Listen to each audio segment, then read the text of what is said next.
आप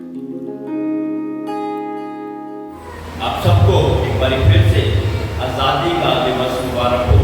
praise the Lord, praise the Lord, praise the Lord, hallelujah.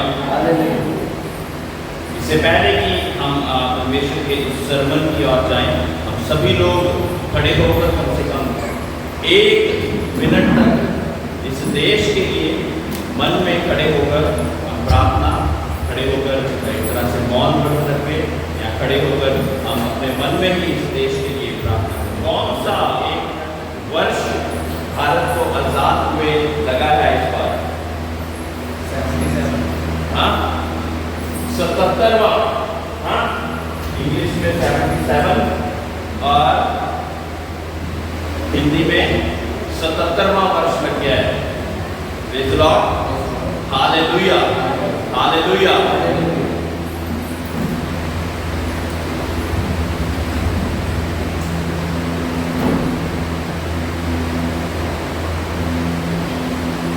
आज आप सब लोगों से मैं ये पूछना चाहता हूं कि देश तो आजाद हो गया, क्या आप आजाद हुए? Praise the Lord, praise the Lord. देश तो आजाद हो गया, क्या आप आजाद हुए हैं कि नहीं हुए हैं? हाँ, हुए हैं। Praise the Lord. तो आजादी, आज हमारा शीर्षक आजादी है। अब आजादी बाइबल के अनुसार जो पहली आजादी इंसान की होती वो किससे होती? एक पाप से।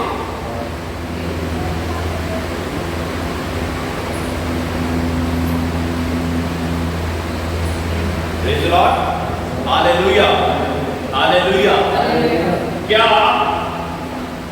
हम पाप से आजाद हैं कि नहीं, ये जानना बहुत ज्यादा जरूरी है।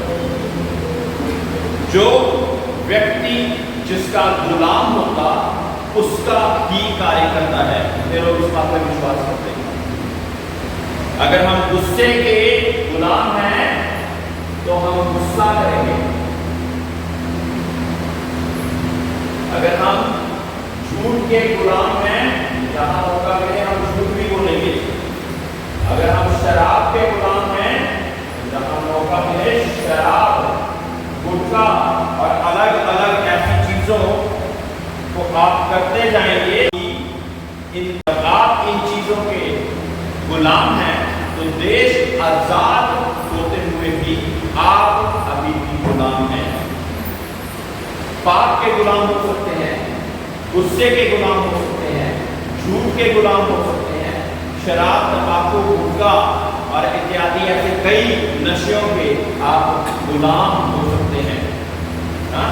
एक बार कहते लोग कि मैं वैसे तो शांत रहता हूं, लेकिन ये व्यक्ति जो मेरे सामने आता है तो मुझे बहुत गुस्सा आ जाता है। यानी कि अभी भी पूर्ण रीति से मैंने गुस्से पे आजादी नहीं पाई है। Praise the Lord, hallelujah, hallelujah. वचन कहता है कि आप जिसके गुलाम होते हैं वही आपका अधिकारी होता है। मानते हैं ना? बिल्कुल सिंपल शब्दों में, स्पष्ट शब्दों में, बिल्कुल सिंपल वचन से, जिसके आप गुलाम होते हैं वही आपका बॉस होता है, मास्टर होता है या अधिकारी होता है। हाँ, अगर आप शराब ने आपको पता नहीं क्या होता, शाम को एकदम से मन कर जाता और हम हल्का हल्का शुरू करने के लिए बैठ जाते हैं, यानी कि गुलामी कुछ ना कुछ है अभी। झूठ जब तक नहीं बोल रहे तब तक बहुत अच्छा है, लेकिन जब हमने मौका मिला कि यहाँ तक झूठ बोले बिना काम नहीं करना था, हम बोल दिया, तो उसके गुलाम हुए कि आजाद हुए? गुलाम हुए। झूठ के हम गुलाम हुए। गुस्सा, वैसे तो मैं पूरे दिन शांति से आया, लेकिन घर में हल्की सी कोई बात हो गई और मुझे आ गया गुस्सा। तो आपका बॉस कौन है? आपका मास्टर कौन है? आपका अधिकारी कौन है? गुस्सा। हाँ, अधिकारी ही आपको इस बात को करने में विवश करता और जब विवश करता तो वो आपका स्वामी हो जाता। इन सभी चीजों का स्वामी कौन है?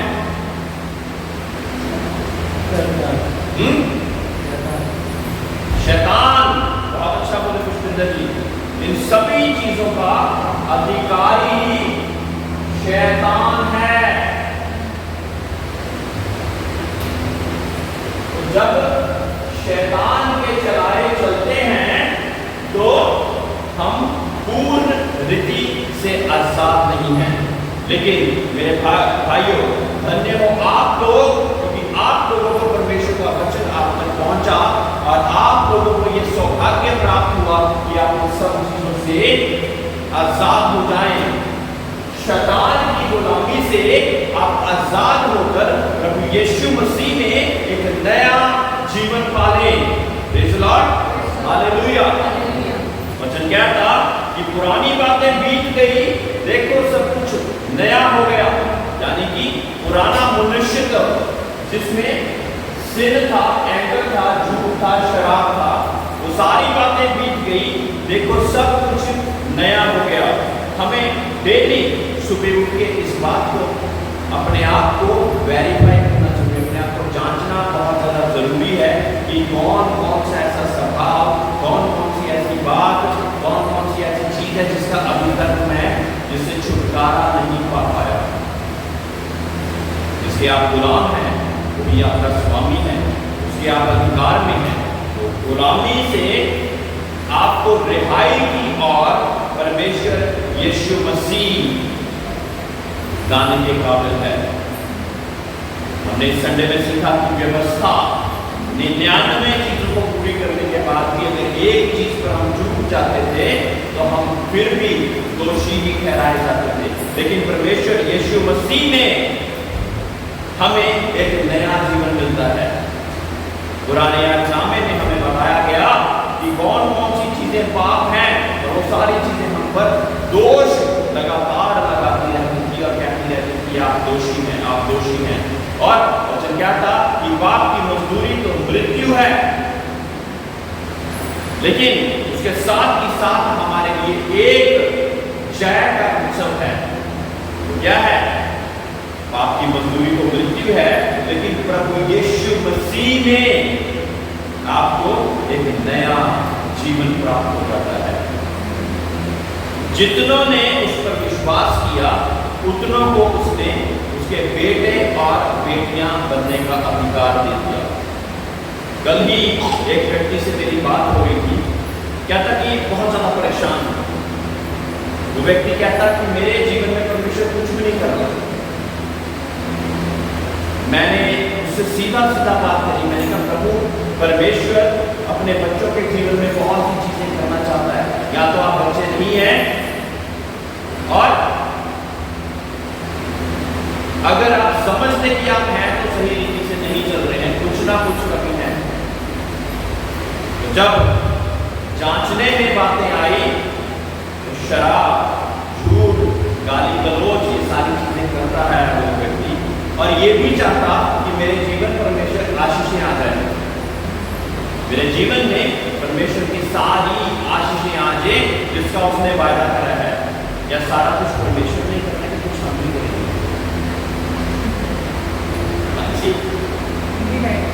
सारा कुछ परमेश्वर ही करता रहे, हम कुछ भी नहीं करेंगे, ऐसा हो सकता है क्या? जब मैंने बोल दिया कि ये सारी चीजें अब अगर आप में हैं तो आप गुलाम किसके हैं? जोर से बोले। तो जब शैतान के जो गुलाम हैं उनको परमेश्वर आशीष देगा? आप बताइए, हैं? कहां से दे दे? आप गुलामी किसी और की कर रहे हो, तो जिसने आपको आजाद किया वो आशीषें कहां से दे दे?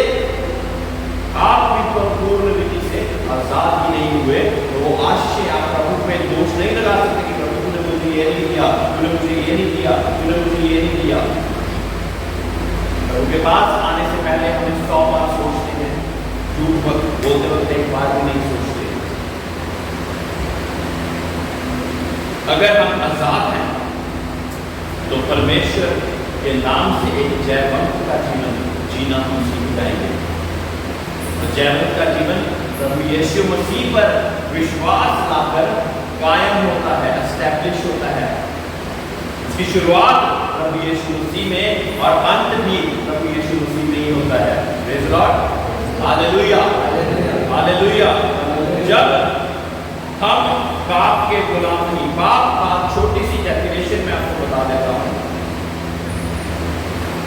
पाप हर एक वो चीज जो कि परमेश्वर की आज्ञा के अनुसार नहीं करते वही पाप है। कोई बहुत बड़ी डेफिनेशन अगर मैं ना दूं तो सबसे छोटी सी डेफिनेशन है कि परमेश्वर की अनाज्ञाकारिता ही पाप है ना। अनाज्ञाकारिता के नीचे बहुत सी ऐसी चीजें आ सकती जो कि परमेश्वर से हमको दूर लेके जाती। मेरे प्रियो, शैतान हर एक गली चौराहे पे हर एक जगह पे खड़ा हुआ कि कैसे धर्मीजनों को पार खाए। लेकिन प्यारे बातें, आप प्रभु यीशु मसीह में एक नई सृष्टि, एक नई संतान है। जब आप एक नई सृष्टि, एक नई संतान है तो जहां जहां पे आपको गुस्सा आता, जहां जहां पे आपको झूठ बोलने का मौका आता, आप वैसा स्वभाव नहीं रखोगे। Praise the Lord, hallelujah. आप वैसा स्वभाव नहीं रखोगे। अपने मुंह की वाणी को आप सुधारोगे। हर एक कोई चर्च नहीं आता है, लेकिन पहली बाइबल आप लोग हैं जो भी दुनिया के सामने जाते हैं। पास्टर साइमन हर एक जगह नहीं पहुंचते, लेकिन ये जो यहाँ पे 10-15 लोग बैठे हुए हैं, ये लोग उन लोगों को भी मिलते जहाँ पे मैं भी नहीं जाता हूँ। तो आप एक खुली किताब लोगों के सामने हैं। आपके द्वारा आप परमेश्वर का नाम रोशन भी कर सकते हैं और नीचा भी कर सकते हैं। बहुत से लोग चर्चों में, कलीसियाओं में आने के बाद भी ऐसा स्वभाव करते कि जैसे कि दूसरे लोगों का स्वभाव भी नहीं है। उन लोगों को क्या कहते हैं? परमेश्वर के पास जाते हो, संडे को जाते हो, फ्राइडे को जाते हो, बीच में कोई प्रार्थना रखी जाती, फिर भी जाते हो, बहुत अच्छी बात है, लेकिन परिवर्तन तो कोई नहीं आता। शर्मिंदे से हो जाएंगे। फिर सेकंड बात क्या पूछी जाएगी? पास्टर कौन है आपका? क्या कुछ नहीं सिखाता हुआ? क्या वो नहीं सिखाता कि गुस्से पे मैंने कैसे अधिकार रखना? क्या वो नहीं सिखाता कि झूठ का मौका जब मिले तो मुझे क्या करना है? जब पाप करने का मौका मिले तो मुझे क्या करना है? क्या ऐसी बातों को नहीं सिखाता क्या?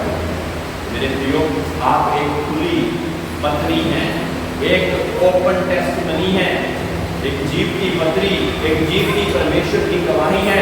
आप परमेश्वर का नाम रोशन अपने चलते फिरते अपनी बातचीत से कर सकते। मेरे प्रियो, गाली एकदम से निकल जाती है, बिना ही कोई एफर्ट नहीं लगाते, आप कोई जोर नहीं लगाते, एकदम से गाली निकल जाती है। ऐसा नहीं। परमेश्वर के वचन बिना किसी एफर्ट से, बिना किसी जोर लगाए आपके बीच में से निकलने चाहिए। कुछ भी हो जाए परमेश्वर का धन्यवाद हो, कुछ भी हो जाए परमेश्वर का धन्यवाद हो। और जिसको आप धन्यवाद करेंगे तब परमेश्वर आपके जीवन में वो धन्यवाद की चीजों को लेकर आ जाएगा। मेरे प्रियो, एक बाइबल का ही वाक्य आपके सामने कोट करना चाहता हूँ। पौलुस और सिलास को परमेश्वर के वचन के लिए बंदीगृह में डाल दिया गया था, चेन्स के साथ बांध दिया गया था, कोड़े मारे गए थे, और फिर भी वो रात को क्या कर रहे थे? परमेश्वर की मतलब सताइश करते थे, परमेश्वर का धन्यवाद दे रहे थे, उसको धन्यवाद दे रहे थे, लगातार उसको धन्यवाद दे रहे थे। फिर क्या हुआ?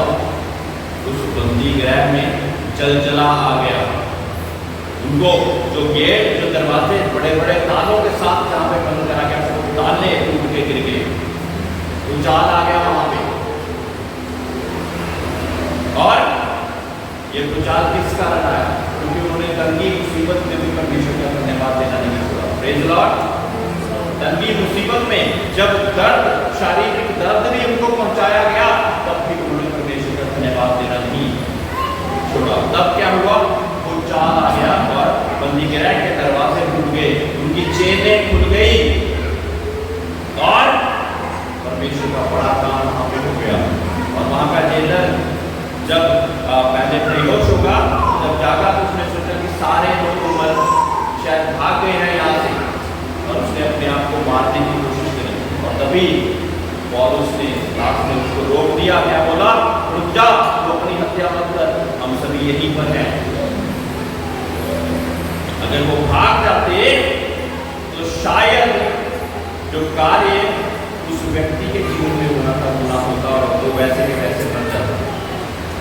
जेलें खुल गई है, ताले खुल गए हैं, जाने का पूरा न्योता है, भाग जाएं तो किसी को पता भी ना लगे, लेकिन वो नहीं गए। किस वजह से? उस एक, मुझे लगता है कि उस व्यक्ति के कारण, क्योंकि जब उसने देखा कि वो सब यहीं पर हैं और जब उसके साथ कि किसने ऐसा सब कुछ करा, परमेश्वर का वचन सुनाया गया तो वो और उसका घराना बनाया गया। Praise the Lord, hallelujah. ये है परमेश्वर का कार्य और परमेश्वर के लोग। मेरे प्रियो, आज आजादी के दिन, आजादी के उत्सव पर मैं चाहता कि आप लोग अंदरूनी तौर से आजाद हो जाए, हर एक बंधन आपका टूट जाए, दुष्ट आत्मा से आप आजाद हो जाएं, बीमारी से आप आजाद हो जाएं। लेकिन कुंजी यही है, जैसे कि हम बहुत बार जाते हैं, चर्च जाते, ये करते, वो करते, हमारे जीवन में कार्य नहीं हो रहा। मेरे प्रियो, कार्य तो आपने खुद ही रोका हुआ है। वो गुटका लगाकर, पिचकारियां मारकर, तो जबरदस्ती छीनू क्या घर पे आगे नहीं। अभी परमेश्वर ने मुझे नहीं बोला, शायद इतना ज्यादा जब प्यार बढ़ जाएगा तो ऐसा भी कर दूंगा। Praise the Lord. हमारे जीवन में वचन का कार्य होना अनिवार्य है, होगा ही होगा। हमारे वचन में, हमारे जीवन में जब परमेश्वर का कार्य नहीं हो रहा तो जानने की कोशिश कीजिए कि क्या वजह है। क्योंकि परमेश्वर के वचन झूठे नहीं हैं, सच्चे हैं। जो परमेश्वर के भरोसे में, विश्वास में आ जाता वो धन्य हो जाता। उसके जीवन में बड़ा काम होना ही होना है। फिर क्या वजह है कि नहीं हो रहा? वो वजह हम खुद, और उस वजह को जानना जरूरी है। क्या वो मेरा गुस्सा है? क्या वो मेरी झूठ बोलना है? क्या वो मेरा बीवी के साथ, पति के साथ लड़ना है? क्या वो मेरे मुंह के ऐसे शब्द हैं जो कि मुझे नहीं बोलने चाहिए और मैं अभी भी बोलता जा रहा हूं? मेरे प्रियो, मैं बोलना चाहता कि आपकी आजादी आपके हाथ में है। आपकी आजादी आपके हाथ में है। जब ये सारी चीजें छोड़कर आप चर्च में आएंगे ना, तो एक बारी परमेश्वर का दास आपके लिए प्रार्थना करेगा और आपके बंधन सारे हो जाएंगे। ये मेरा विश्वास है। तो बहुत ज्यादा समय नहीं लगेगा, लेकिन समय हमारी अपनी वजह से लग सकता है। उस वजहों को आप बेहतर जानते हैं कि आपके जीवन में ऐसा क्या चल रहा है, कौन सा ऐसा शारीरिक स्वभाव है जो कि अभी तक मैं दूर नहीं कर पाया। किसी व्यक्ति की किसी में बात कर रहा था, मैं कह ये मैजिक नहीं है, कोई जादू टोना नहीं करता ना, कि भूख कर दिया और एकदम से आपका वो हो गया। लेकिन ये एक दिन प्रतिदिन चलने वाला एक प्रोसेस है। दिन प्रतिदिन परमेश्वर में हमने बढ़ते जाना है और अपनी चीजों को परमेश्वर के द्वारा प्राप्त करते रहना है।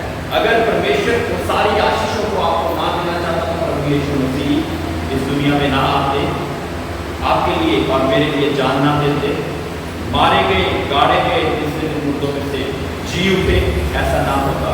मेरे प्रिय, 40 कोड़े मारने में बंदा मर जाता था, 39 कोड़े तक मारे गए यीशु मसीह मेरे और आपके लिए, ताकि मैं और आप एक जीवन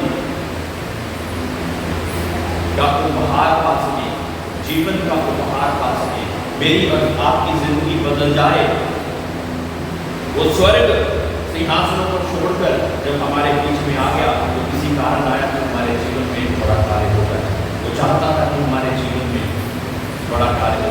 एक एक कोड़ा, इतना दर्दनाक हुए कोड़ा नहीं खा सकते, 39 खाए उसने, ताकि मेरी बीमारी, मेरी लाचारी, मेरी गरीबी, मेरा नंगापन, सब कुछ क्रूस पर उठाकर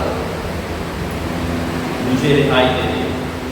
अब सिर्फ आपके ऊपर डिपेंड करता कि आप उस रिहाई में चलना चाहते हैं कि अभी भी गुलामी में चलना चाहते हैं। आपको परमेश्वर ने आज़ादी का रास्ता दिखा दिया। परमेश्वर ने यीशु मसीह के द्वारा आज़ादी का रास्ता दिखा दिया। भाई ने बोला तुम सत्य को जानोगे और सत्य तुम्हें स्वतंत्र करेगा। सत्य क्या है?